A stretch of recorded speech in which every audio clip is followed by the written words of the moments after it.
अव्यक्त महावाक्यों का सार ज्ञान मोती।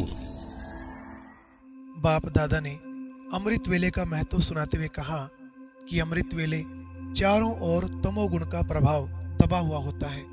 ऐसे समय पर सहजी पुकार और उपकार भी होता। फिर बाबा ने कहा, उस समय भक्तों की पुकार सुनना भी सहज है और उन पर उपकार करना भी सहज होता। एक तरफ बाप से वरदान लेना सहज और दूसरी तरफ दान देना भी सहज होता। ऐसे समय पर आप वरदानी आत्माओं की स्वयं की स्थिति बाप के समान दातापन की होती है, क्योंकि उस समय आप ब्राह्मण बच्चे विशेष वरदानों की छत्र छाया के नीचे होते हो। ब्रह्मलोक के निवासी ज्ञान सूर्य बाप अपनी लाइट और माइट की किरणें बच्चों को वरदान रूप में देते हैं। इसलिए इस समय को ब्रह्म मुहूर्त का समय कहा जाता।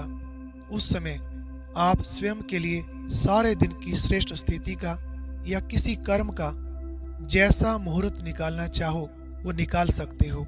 यहाँ बाबा के कहने का भाव ये है कि आप अमृत वेले ही दिन भर की श्रेष्ठ स्थिति के लिए और हर कर्म की सफलता के लिए वरदान ले सकते हो, क्योंकि अमृत वेले के समय ही अव्यक्त वतनवासी ब्रह्मा बाप भाग्य विधाता के रूप में आप बच्चों को भाग्य बांटते हैं। जितना भाग्य रूपी अमृत ब्रह्मा बाप द्वारा लेना चाहो ले सकते हो, परंतु बुद्धि रूपी कलश अमृत धारण करने के योग्य होना चाहिए।